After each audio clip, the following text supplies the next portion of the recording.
I think those watching the podcast will notice, and I mean this in the sweetest way, but they'll notice that you may not be Hawaiian yourself. What? How did you fall in love with this culture, and how long have you been here? It's coming off. Oh no! Right. I'm sorry, Chris. I'm being stupid. What'd you say? No, it's great. No, that was great. It was wonderful. I was just curious, and I think I'm sort of asking the question the audience might be asking, which is, how did you end up in Hawaii, and how long have you been there, and why do you love it so much? Great. Because we can tell you care. Yeah. And what you said before, what brought that caring? Well, let's see. I mean, I moved here after having lived for several years in New York. My professional background is in fashion photography and advertising. I became obsessed with photography as a young kid. My mom was very much sort of like a creature of fashion.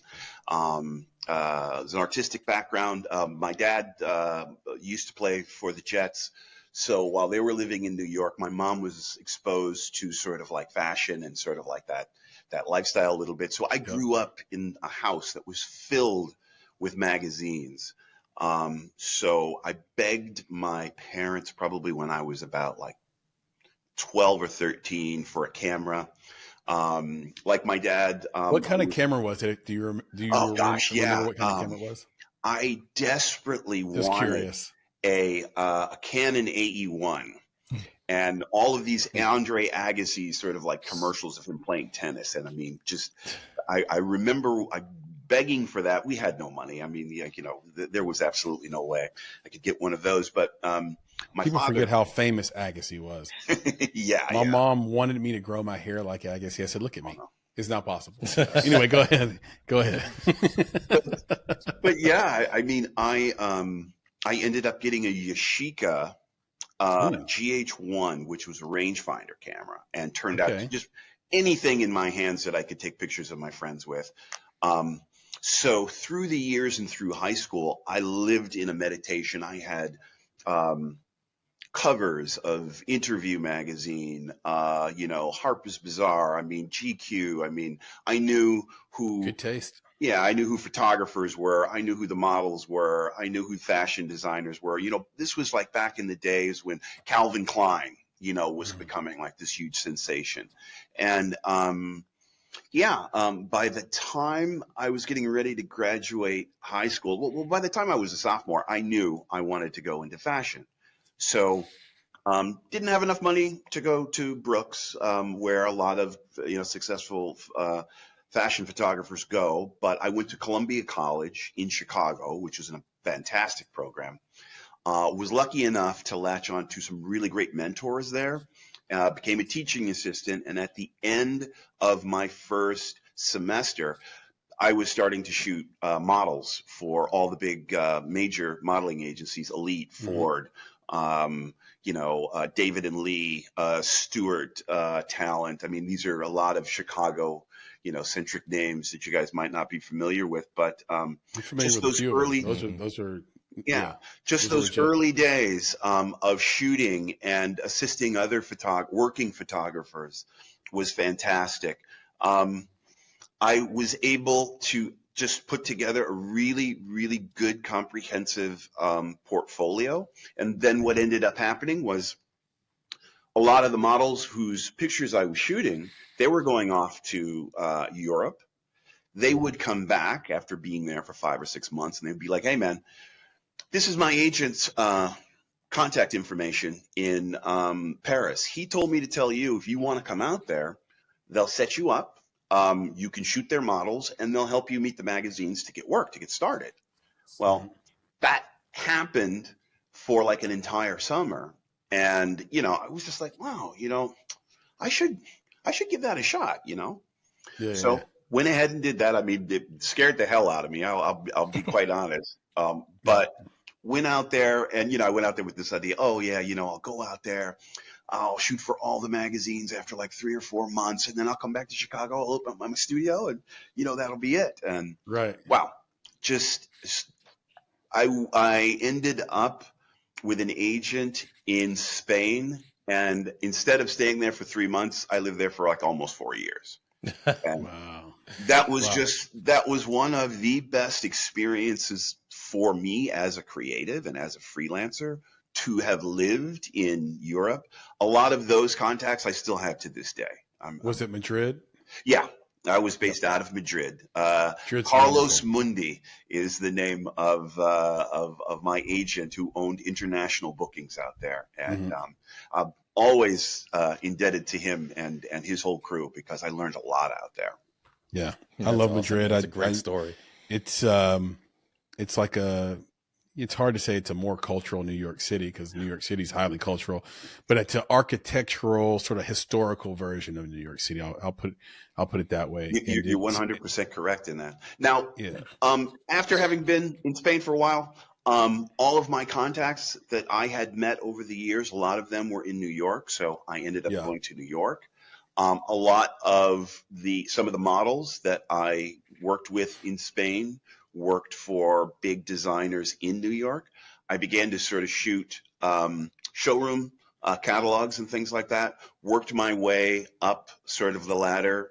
A really great friend of mine, who I'll never forget, Susan Portnoy, was working at the time for Nicole Miller.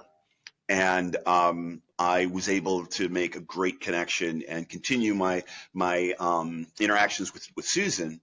And a great opportunity came where I got to shoot 2 billboards for them that ended up like in Times Square. Wow. Huge break deal for me. And for that, I am forever grateful to Nicole and to Susan for giving me that shot. But that was one of those situations where I really learned the mechanics of the fashion business in how photographers work with the modeling agents and just how that whole system kind of like works. So after like about 30 years, 25 years of being there, the recession hit. And can I stop you before the recession though? Because there is a trope in the fashion photography world where you're asking these models to be tigers or be a bad panther, be a monkey, right? Be a monkey. But I had a really close friend named Chris Crago, who, if you can imagine, like a young, handsome Kramer from Seinfeld, he was kind of like my Kramer. He would just pop into my apartment from across the hall whenever he wanted. And no, seriously, he did. And he's an amazing photographer. And I remember he had done well enough to get a studio, and a big, large studio. And he said, "Do you want to come and just hang out at the studio one day?" I said, of course I want to do that. Of course I want to do that. So one night he invites me over, and I said, okay. He said, no, just sit here and just be natural. I said, okay, fine. And I thought, what the hell does he mean? Being like, what does he be natural? Why does he have to warn me to be natural?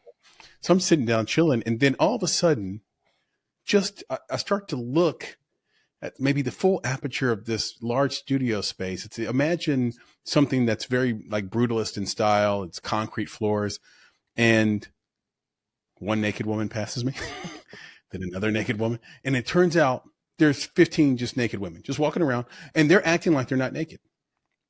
And what are you supposed to act like when you're naked? Like you're naked, and there's a strange guy on the bench that you've never seen before that is fully clothed and not playing along. About this guy. And Chris, shout out to Chris Crago if you're hearing this. He also had this. He had this learned sort of photographer behavior that was so casual, and he also wasn't recognizing they were naked. He was just there to shoot them, like with the camera. Just so I just was curious, did you have to build that up through your experience, vast experience?